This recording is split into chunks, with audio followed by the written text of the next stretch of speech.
but that's way up there. Anyhow, welcome y'all. The zone above Iran has become a lot less dangerous in the last 8 days. Hi, I'm Darren Moore, and this is Another Way. I'm your conservative bookish beach bum, bunkered into my home here on Ono Island, Alabama.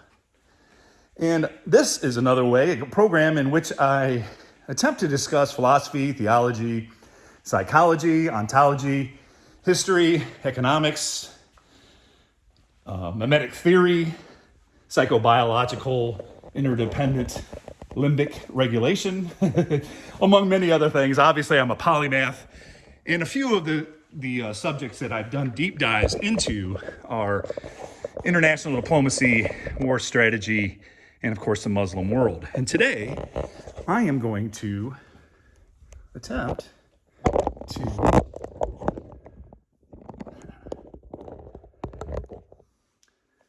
give you a brief overview of the results of the first week of Operation Epic Fury.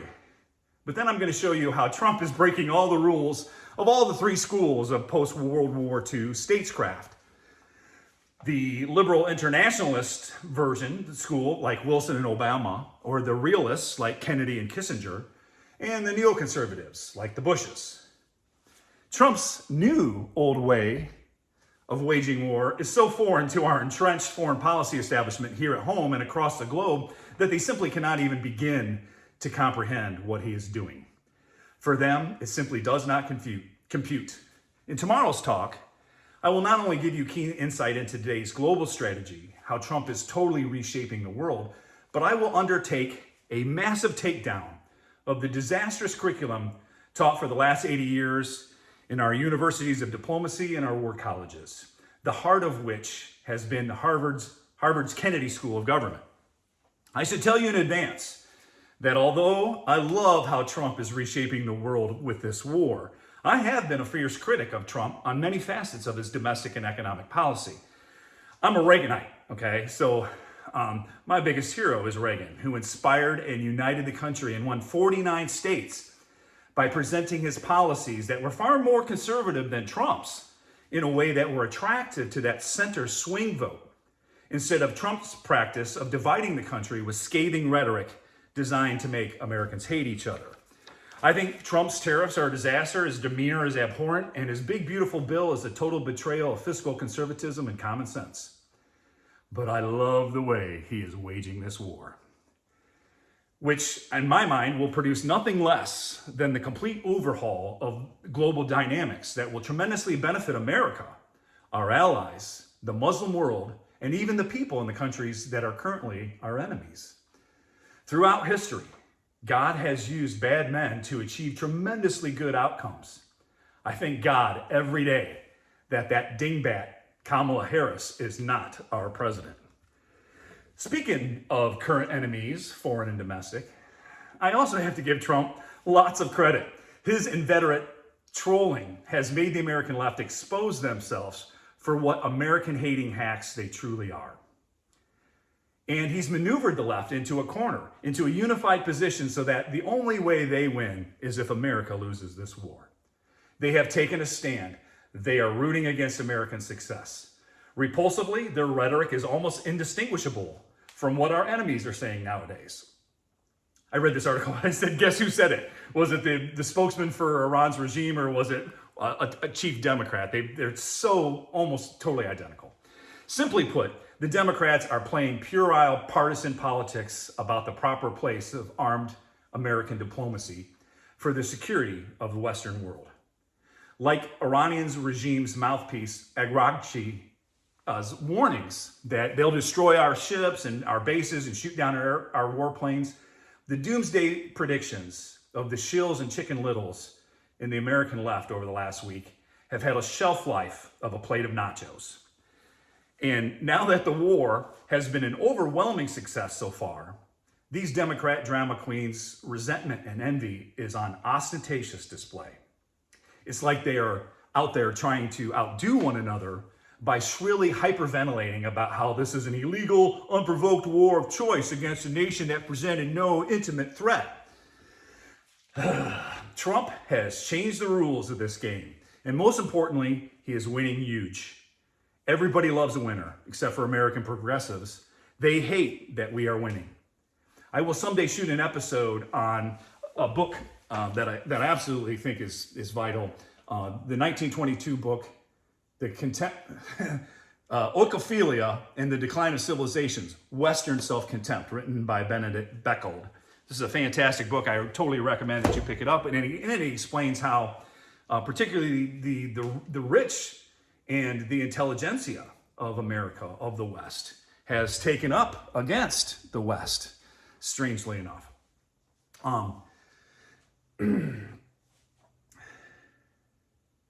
But for now, let me just say that the left is losing their mind over this war. And how Trump didn't launch this war the way W took us to war in Iraq. If the Democrats were smart, and they're not, they would have realized that Trump did them a huge favor by bypassing the traditional UN procedure of approval, of having to go through Congress and making this big case. And thereby, Trump didn't force them to be on the record against it. But the Democrats couldn't help themselves, and they had to scramble to the Capitol to log their votes against it and deliver their vehement arguments against it, and thereby secure the electoral defeat of many of them come November. Only one Republican, one Republican senator, Kentucky's Rand Paul, I'm sad to say he's one of my greatest heroes, joined the Democrats in voting for the resolution to stop this war. And only one Democrat Senator, John Fetterman of Pennsylvania, voted to wage it. Only 4 Democrats in the House joined all but 2 Republicans to support this war. The good Dems are Jared Golden of Maine, Grand Landsman of Ohio, Henry Cuellar of Texas, and Juan Vargas of California. The 2 Republican defectors were, of course, Thomas Massie of Kentucky, the sponsor of the bill, and Warren Davidson of Ohio. Of the opposition, some of the wiser Democrats are talking out of both sides of their mouth, trying to play both sides, knowing that anything they say can and will be used against them in the court of public opinion. But make no mistake, whereas the right, like Massie and Rand, wanted Trump to follow the spirit of the 73 War Powers Act, the left largely just wants us to lose, or better yet, get dragged into another forever war, a bloody quagmire that they can leverage for electoral success. Every drop of American blood spilled in the region means more votes for them. Our tears are delicious to them. This is the sad, dyadic nature of global politics today. The amount of vehemence in opposition to this war on Iran is proportionally inverse to one's understanding of Iran's 47-year war on us and the increasing danger of their role as Russia's and China's agent in the region as chief terrorist antagonists of the West. In other words, the less you understand history and strategy, the more likely you are to vehemently oppose this war. So let's begin with a bird's eye view of the war on day 8. Not only has Iran's long-range ballistic missile capacity been spent or almost entirely obliterated, we've devastated their command facilities. We now have free use of their airspace. We've destroyed their anti-aircraft capability, much of which they got from China in exchange for oil. And we've destroyed most of their drone capacity after gaining valuable knowledge of how the Ukrainians are shooting down these very same drones that Iran sold Russia. And just this morning, the surviving president, Iranian president, yesterday morning, Masoud Pezeshkian, apologized for Iran's strikes on all its Gulf neighbors: Kuwait, Saudi Arabia, Bahrain, United Arab Emirates, Oman, Jordan, and they even attempted strikes on its marginal allies: Azerbaijan, Turkey, Syria, and Qatar. It even took a shot at Cyprus. Almost all of these missiles and drone strikes were intercepted and failed to do the intended damage. It's clear now that when our first attack decapitated the Ayatollah and 40 members of his top leadership, we also cut communication to the field commanders who had received orders in advance to use it or lose it. So the order was to just fire away. But why did they strike their neighbors? Part of the reason why is they want to deplete the Gulf countries' air defenses. They want their neighbors to feel increasingly vulnerable and therefore give them an incentive to lean on us for a ceasefire. Remember, the Iranian regime's main goal is survival. They'll do anything to stay in power. And as their missile stockpiles were depleted or destroyed, these autonomous field commanders came to realize that they could not lay a glove on American forces, except sadly during the early fighting in Kuwait, where 6 of our servicemen and women were killed.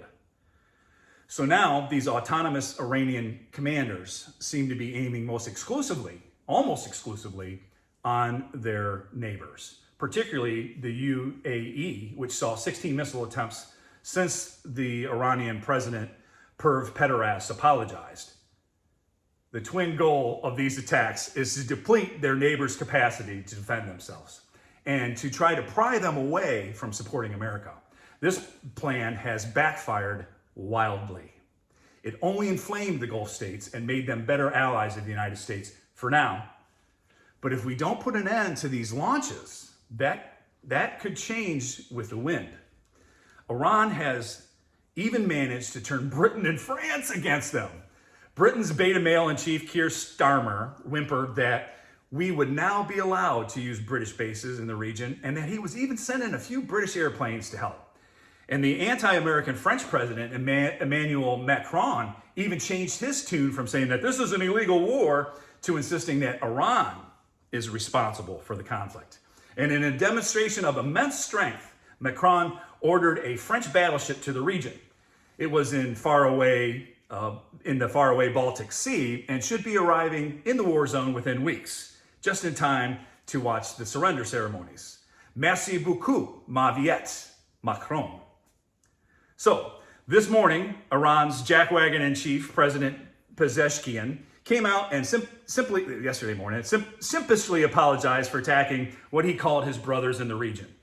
Too little, too late, bub. I can't help but feel bad for the guy and for the dude whose picture he was sitting next to, the newly anointed Ayatollah Mojtaba Khomeini. These poor guys are dead meat. Iran's new BMOC, Ali Larijani, probably pushed these 2 betas into the spotlight to provide some cover for himself. But I doubt that any of them will survive the next week's bombing.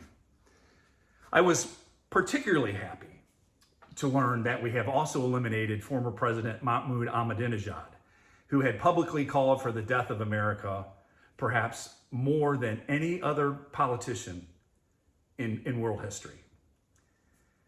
In the 3 previous videos I've posted on Iran, I've described the region's history, debunked the Democrat talking points against this war, and I predicted what our attack plan would be the day before we attacked. But in this video, I'll only briefly review the week's events and instead focus on Trump's larger global project of American power that is reshaping the world.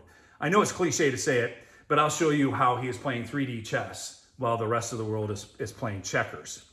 Week 1 of the war in Iran is in the history books, and aside from the 6 U.S. fatalities and the loss of life in Israel, I could hardly be happier with the results so far.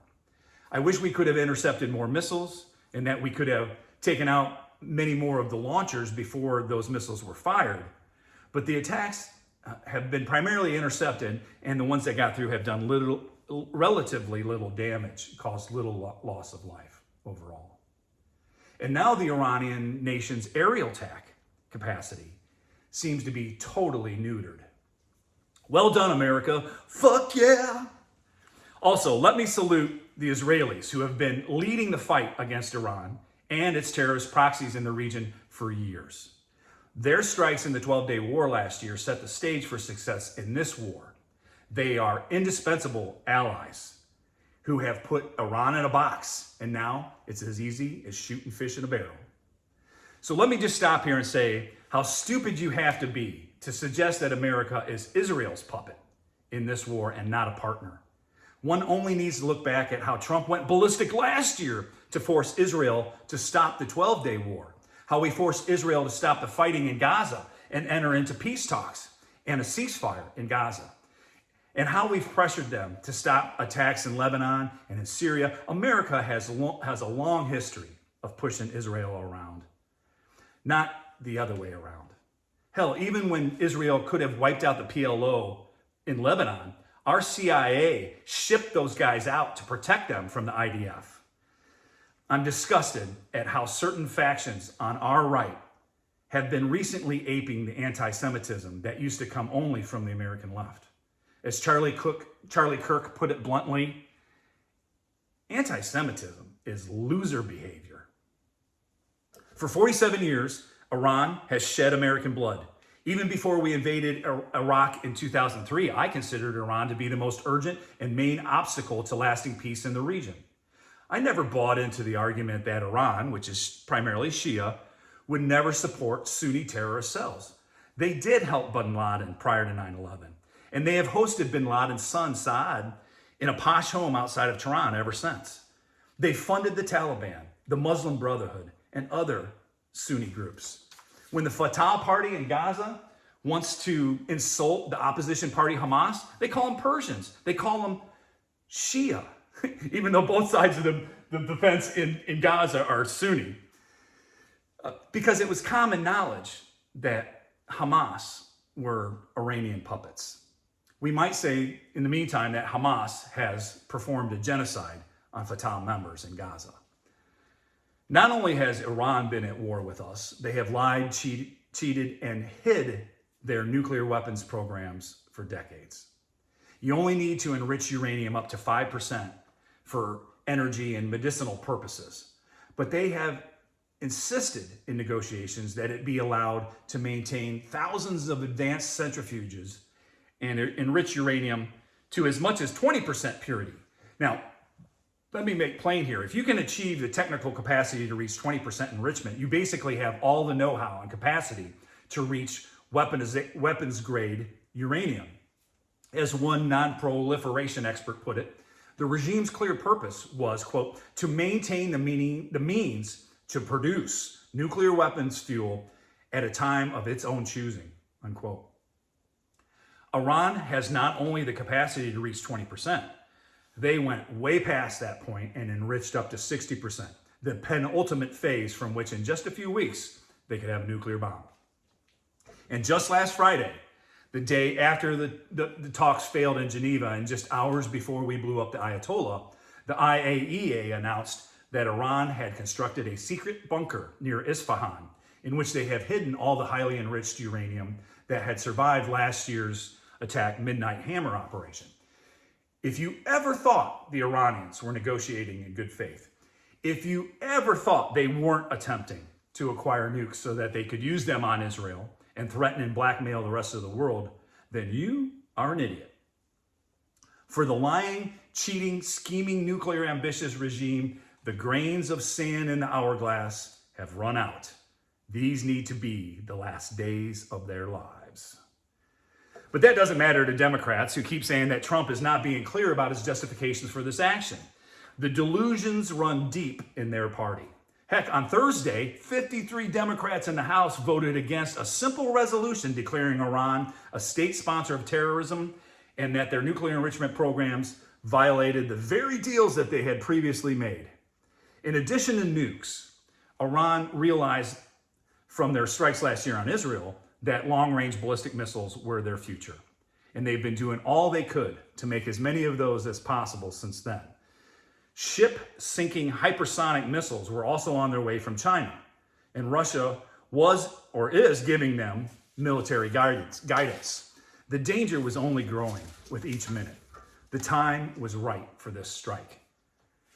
That Iranians' hubris had them all meet at headquarters under the cover of sunshine so that our first strike would wipe them all out was just fortuitous icing on the cake. Luck is what happens when opportunity intersects with preparedness. We were able and willing, and we took the shot that will echo throughout history. So if you think this war is just an attempt to distract the American public away from Trump's other problems, you are a fool. Whereas for Israel, Iran is the primary existential threat. For America, Iran is just but one front in an ongoing chess match against Russia and China.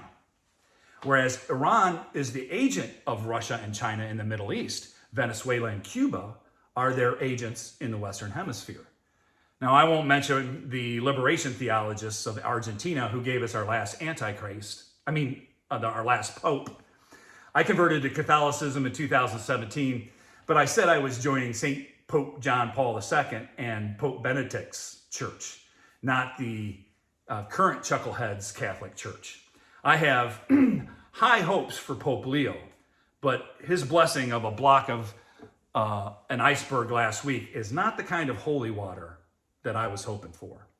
Pope Benedict and JP2 knew how real peace is achieved, and it isn't through sentimental pacifism.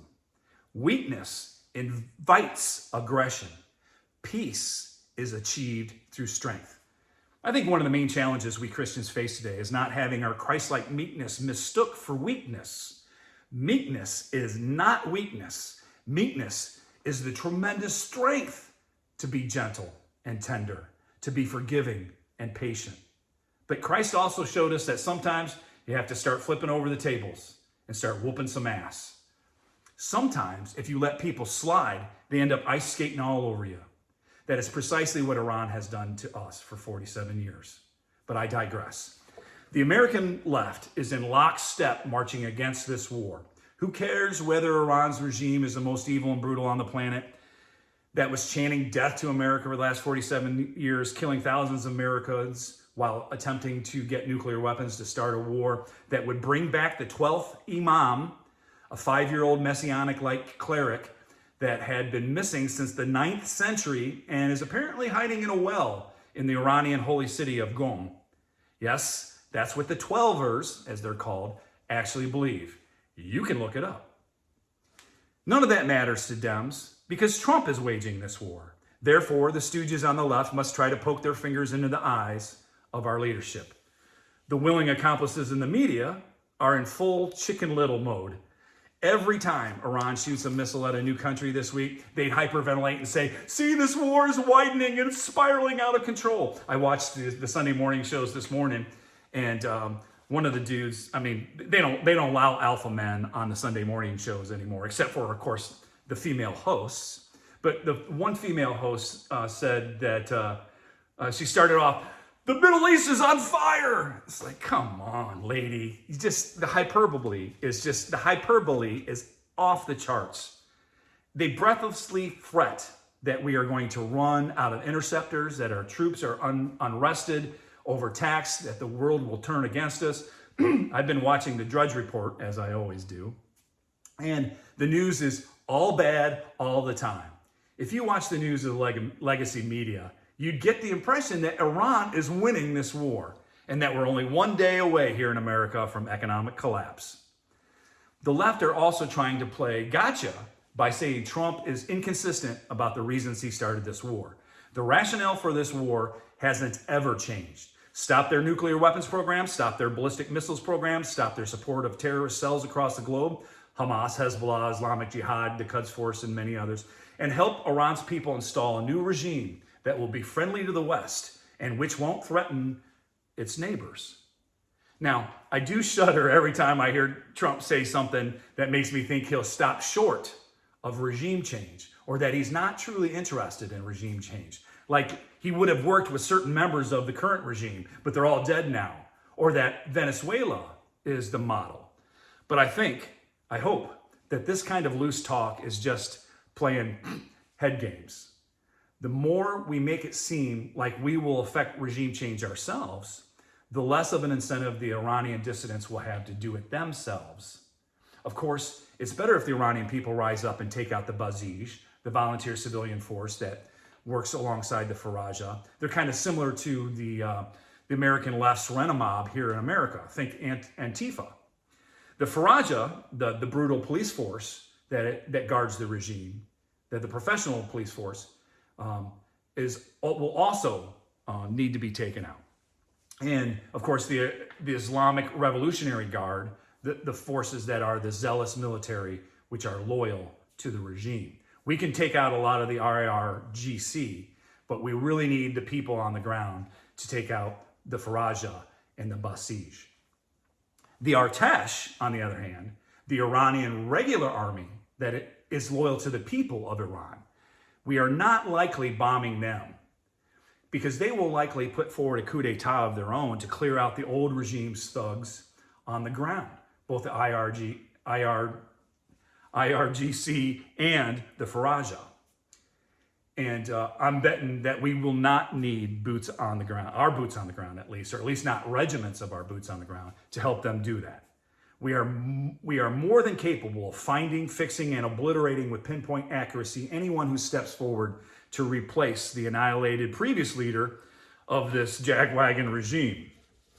Trump, in recent days, has made two comments that assure me he's not going to mess around with members of this regime in this war's aftermath.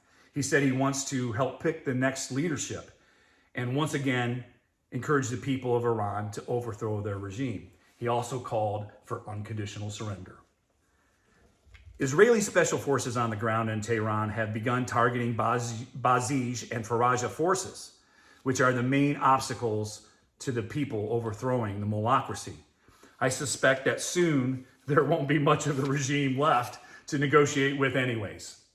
These Israeli commandos will probably do most of the heavy lifting on the ground in Tehran, so we won't have to put regiments on the streets to storm the government buildings to oust this regime. We're just blowing up those buildings in advance instead.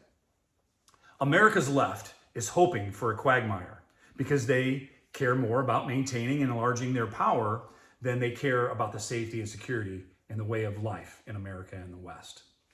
I watched another video from one of these professors. He's actually a Chinese guy teaching in America who said that Iran would win big by closing the Strait of Hormuz, thereby causing a famine. He said that the Iranians would bomb our bases in the region, and they would also bomb the infrastructure of the GCC, the Gulf Cooperation Council, an alliance of 6 Gulf states. And that Iran, by bombing them, would turn them against us for starting this war. He predicted that Iran would bomb their refineries and, more importantly, their desalination facilities. Basically, since they don't grow their own food and have no fresh water, the GCC would soon be in a state of famine, and then they would then turn on us and help the Iranians defeat us. Now, if you caught the inherent contradiction in that argument, good for you. But this is a very silly man. His predictions have the shelf life of truck stop sushi. On day 9 of this war, Iran no longer has their surviving Navy or Air Force to close the Strait of Hormuz. The most they can do is shoot some drones at passing ships. And even that capacity is now almost nil. The US bases and the GCC nations have shown themselves quite capable of intercepting Iranian missiles and drones, thank you. And now that Iran is almost out of these weapons, down over 90% from their shoot the moon first day,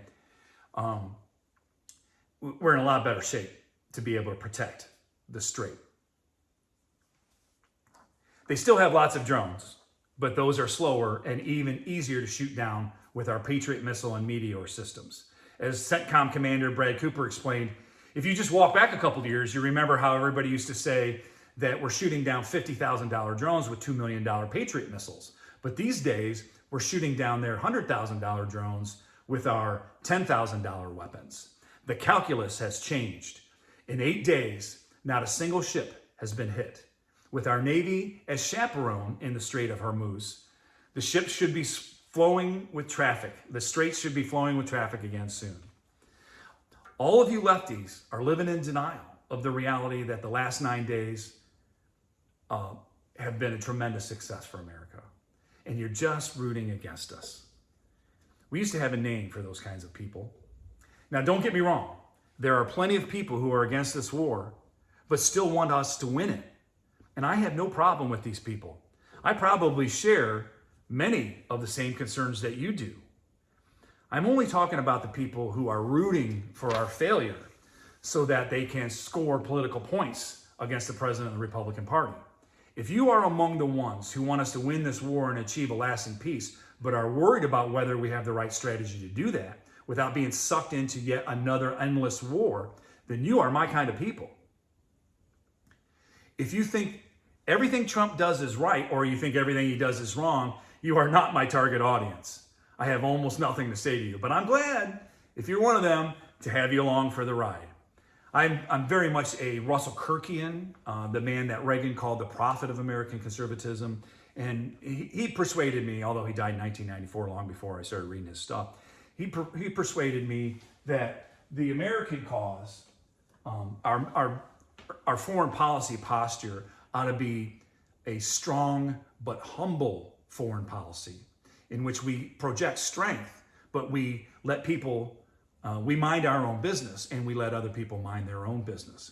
But yet, when the time comes, if their interests conflict with ours, if they will not let us have the kind of peace that we want, then we open a can of whoop-ass on them. And so I'm very much a man of peace. I believe that all war is a failure of diplomacy, and that we have just booted them. Our American leadership and diplomacy corps has just completely booted diplomacy over the years. And so I'm going to explain the transformational new game that Trump is playing in my next episode, but I'm also going to emphasize that we haven't yet won. And there are plenty of ways that we can still snatch defeat from the jaws of victory here. The Bible tells us says that Samson killed 1,000 men with the jawbone of an ass, and many sales and wars were lost in the same way. I am terribly worried about terrorist cells. The only way in which Iran has an advantage over us militarily is that they have a vast network of sleeper cells across the globe. It is highly likely that they have been given orders to activate whatever plans they have to harm the West, no matter the stage of development of those plans, as part of their shoot the moon strategy. Remember, the Ayatollah's goal was to start a World War III, start a shootout, which unites the Muslim world against the West. It will backfire wildly because Iran now is isolated in the world, and especially in the Muslim world, where Sunnis are now unified against it. Most of the Shia are unwilling to join Iran's mad crusade. But I suspect that if anywhere, the Shiite militants and the terror cells in Iraq will attempt to hit our bases. Remember that the mark of an immature man is that he wants to die extravagantly for some violent cause. But the mark of a mature man is that he wants to live for a noble cause. No doubt some of these dead-enders pine for the pine box after going out in a blaze of glory in which many infidels are killed alongside them. But we are vigilant. Keep your eyes peeled, people. The New York Post editorial board released a joint op-ed which had the following grand finale. Operation Epic Fury helps Ukraine fight off Russia and impedes China's preparations to seize Taiwan. Naysayers left and right have variously called helping Ukraine a distraction from facing China's threat, insisted that boosting Israel is a distraction from countering Moscow or Beijing. And now they suggest this latest campaign somehow undermines us in those struggles. They are wrong on every front. It's so obvious that you have to wonder which of these critics that are saying that are simply naive and which ones are rooting for the other side. Well said, New York Post. Even the largely friendly Wall Street Journal has gotten into this progressive gainsaying about Trump's various remarks about how this war will come to an end. The mainstream media and the Democrat leaders get hysterical and charge Trump with inconsistency and complete contradiction any chance they get. Anytime he doesn't repeat what he has always said, they're like, oh, he's changing his policy. They either cannot or do not want to begin to consider how it's not an either or question about how this war will end and what the new leadership will be, but rather it is an answer that is both and. It is not either on one hand, the oppressed people rise up, oust the regime, and then choose their own way forward, or on the other hand, Trump keeps American troops fighting until we receive an unconditional surrender, and he has a say in picking the new leader. It's not an either or, it's a both and. Of course, a new republic won't immediately be birthed from the rubble of this regime. There will need to be an interim leadership, which will act as the midwife to whatever government the free people of Iran choose.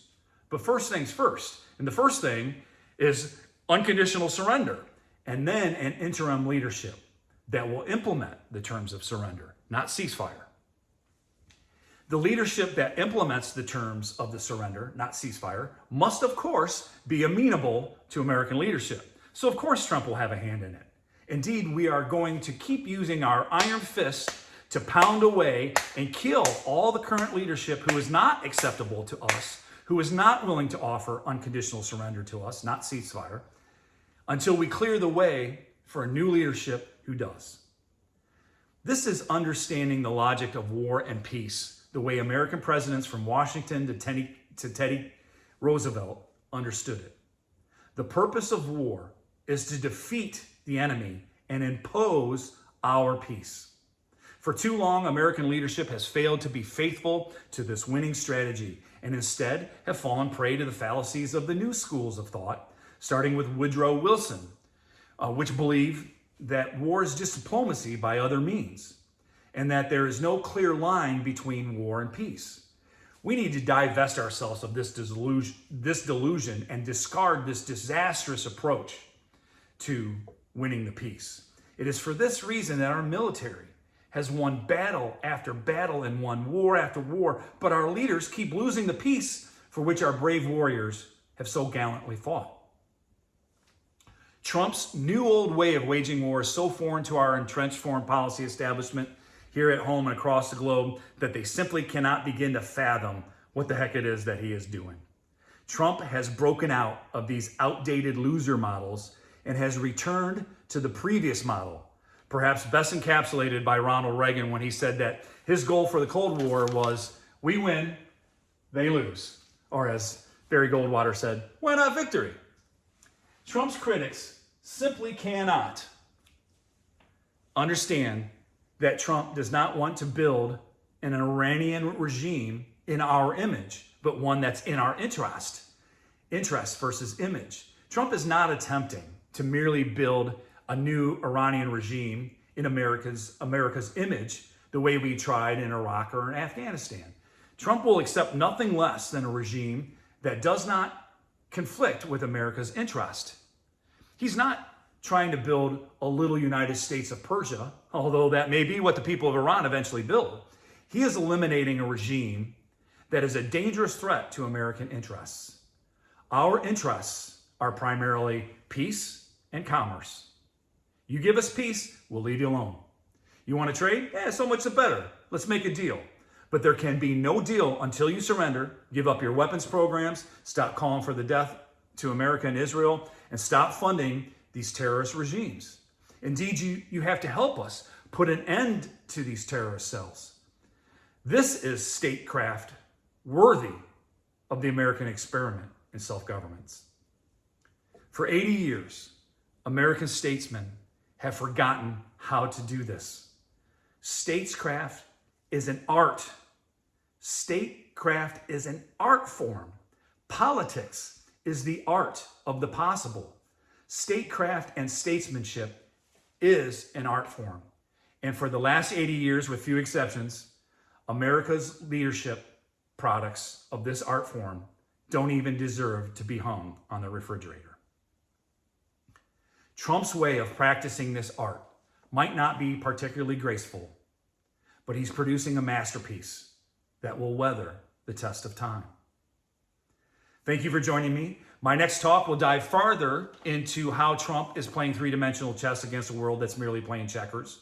In my upcoming video, I'll attempt to achieve nothing less than to reset the very rules of statecraft and completely eviscerate almost all American diplomatic policy since World War II. And I'll even touch on the disastrous way we handled those first two world wars as well. Please like and subscribe and hit that alert bell so that way you'll be the first to catch my next video. Trump's 3D war for American interests, values, and respect. The three crucial components of effective diplomacy. See you next time. Godspeed, America.